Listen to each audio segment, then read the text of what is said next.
আজকে আমরা রান্না করতে চলেছি অনেক রকমের মেশালো মাছ। তো এটাকে আগে থেকেই আমি লবণ দিয়ে ধুয়ে রেখেছিলাম। তারপর দিয়ে দিলাম মরিচের গুঁড়া, এরপরে দিয়ে দিচ্ছি স্বাদ মতন লবণ, এরপরে দিয়ে দিব রসুন বাটা, এরপরে দিয়ে দিচ্ছি কুচি করে রাখা পেঁয়াজ। আমি কিন্তু আমার পরিমাণ মতন দিয়েছি, আপনারা কিন্তু আপনাদের পরিমাণ মতন দিবেন। থেকে ভালো করে নিলাম কুচি করা পেঁয়াজ, আমি মাছের যতটুকু পরিমাণ ততটুকু নিলাম।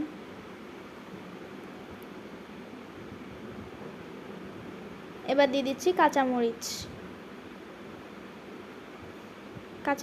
আমি আমার মতন করে দিয়েছি, আপনারা আপনাদের মতন করে দিয়েন। অনেকে ঝাল বেশি খান কিংবা অনেকে কম, তো আমি আমার পরিমাণ মতন করে দিলাম, আপনারা কেমন খান তা আমি জানি না। এরপরে দিয়ে দিচ্ছি হলুদের গুঁড়া দেওয়ার পর ভালো করে মেখে নিব।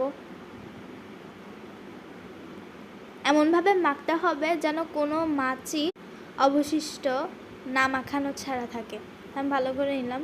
আমার থেকে মনে হলো যে হলুদের গুঁড়াটা কম পড়ে গেছে, তাই আমি আরেকটু হলুদের গুঁড়া নেব।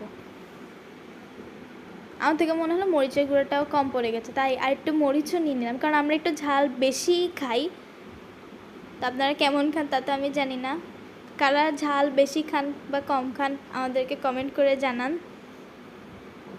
এরপরে এটা পাইপিনের ভিতর তেল গরম দিয়েছি, তারপর এখন মাছগুলো ছেড়ে দিব।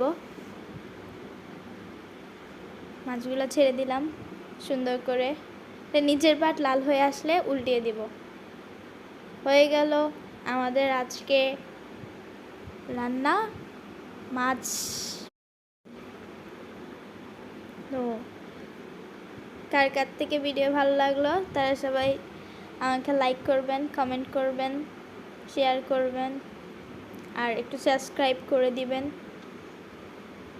সবাই ভালো থাকবেন। সবাইকে আসসালামু আলাইকুম।